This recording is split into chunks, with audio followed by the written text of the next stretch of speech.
where you like flip a bait out, if you can get it to swim down and out, you get the bite. And I just use the butt hook anytime I want my bait to go deep. So I never use a sinker, usually. Most of the time I don't use a sinker. I just butt hook the bait. And what happens when you butt hook them, there's two little finlets right here, and there's actually a little plate right below those finlets. So you just come in right above those finlets. You know, anytime you hook a bait in a region other than the nose, if you come in backwards like this, you can kind of come in behind a scale and you won't knock a bunch of scales off. A lot of guys will take their hook and just flick off a scale, and then that's going to be their entry point. Because little things make a big difference. It's not one thing that's really going to make the difference, but you start adding up these small things that give you progressive edges, and that's why some guys get 5 and other guys get 1. Please. I just throw butt hooking with the circle hook. You're just putting Yeah. a hole in the bait. Yeah. And it tends to flick them off too. Yeah. That's a hard one. The professionals seem to do it just, you know. Yeah, and it's the same thing with the shoulder hook. You got to kind of get used to it, and after a while you're not even thinking twice about it. Pretty shallow, you hook pretty shallow, so a little bit up. The butt region? No, or the other shoulder. Shoulder. They have their pec fin right here in the lateral line, which is roughly where the spine is. They're coming right ahead of the spine, right above the spine, I should say. A lot of people say, well, how do you know you didn't kill the bait? You just know immediately. Because if you hit the spine, it's literally a paraplegia. Well, it doesn't have legs, so I guess it's not paraplegia. But it's paralyzed. It is a paralyzed sardine at this time. So slightly above the spine, about a 1/4 inch behind the gills. Circle hooks, you bring up a great point. Circle hooks are wonderful because, as everyone knows, it gets them in the corner of the mouth the vast majority of the time. And when it's really good fishing, I'm talking about big fish now, like 200-pound yellowfin.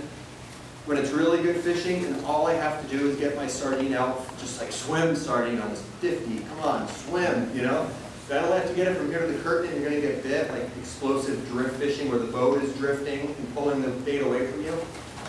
I'll use the circle hook, like the 6.0 Super Mutu or something like that, 5.0. But when it's tough scratch fishing, and I'm using this 100-pound or this little rail rod combo here, I use a J hook. I use a J hook, and this is a 5.0 owner ring gorilla hook. And I use the J hook, but I just fish it just like a circle hook. So when I get bit, I don't, do the wind down and swing thing. I just fish it just like a circle hook. Oh, I'm bit, okay. And it all comes tight and it finds them right in the corner of the mouth. I did an experiment once. I was on a, good? Yep. I was on a 10-day fishing trip. We stopped at Guadalupe Island. Very good yellowfin tuna fishing. If you could pick a bait and cast it, instant bite, bordering on wide open. And I used a 3.0 J hook and I fished it like the circle hook. And I got 15, I hooked 15 fish, and 14 of them I got in the corner of the mouth, one sawed me off. So, and I was using that technique of just putting it into here. So, seems to work pretty good. You might want to give that a. Seems like it does less damage for a guy's not that. Way less. Way less. Okay. You know, I never give fishing advice unless I'm asked for it, unless I'm at a seminar and I'm sitting up here. But if I'm on a sport boat, I would never, ever go to a guy and be like, man, you're doing that wrong. I hate that guy. I hate the know-it-all. I hate the guy that I'm on a 15-day trip and I'm traveling for 3 days, and he's going to tell me about how cool he is, and he's going to tell me why the way that I connect my line isn't right, his is better. I will never become that person, right? But if somebody asks, then I'll show them. But the point of all this is that I see a lot of guys, and I'm just like, oh, guys, I'm thinking this.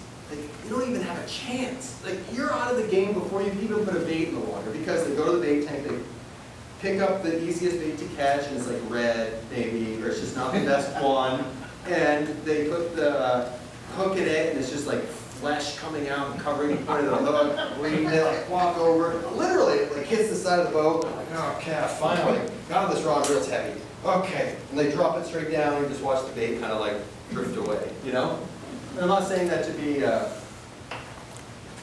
whatever, but it's the truth. It's the truth. And a lot of guys, they do not change tactics from day to day and what's going on. So, you know, you're on like I went on a 7-day trip in August, in September, last month. One day you're on the ridge, the next day you're offshore, and guys are fishing the same gear the same way they were the day before, but they're not changing it up. So you got to kind of take a step back and look at it sometimes. And just think about it. Think about it. So, we went over the hooking part. Well, Basically. as far as casting goes,